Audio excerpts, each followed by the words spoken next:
Hi hello welcome back to let's learn. IT education എന്നുള്ള ടോപ്പിക്കുമായിട്ട് മുന്നോട്ട് പോവുകയാണ്. അപ്പോൾ ഇന്നത്തെ വീഡിയോയിൽ ഡിജിറ്റൽ വിഭവങ്ങൾ ക്ലാസ് മുറിയിൽ ഉപയോഗിക്കുമ്പോൾ ശ്രദ്ധിക്കേണ്ട കാര്യങ്ങൾ എന്തൊക്കെയാണെന്ന് നോക്കാം.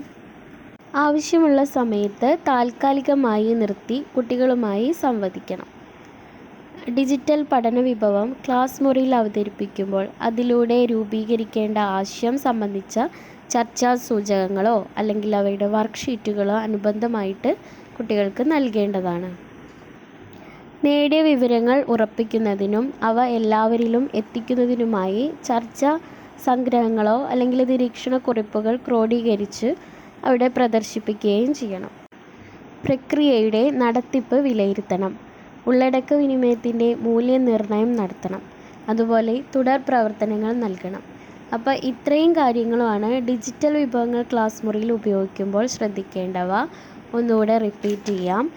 ആവശ്യമുള്ള സമയത്ത് താൽക്കാലികമായി നിർത്തി കുട്ടികളുമായിട്ട് സംവദിക്കണം. ഡിജിറ്റൽ പഠന വിഭവം ക്ലാസ് മുറിയിൽ അവതരിപ്പിക്കുമ്പോൾ അതിലൂടെ രൂപീകരിക്കേണ്ട ആശയം സംബന്ധിച്ചിട്ടുള്ള ചർച്ചാ സൂചകങ്ങൾ കുട്ടികൾക്ക് നൽകണം, അല്ലെങ്കിൽ വർക്ക്ഷീറ്റുകൾ നൽകാം.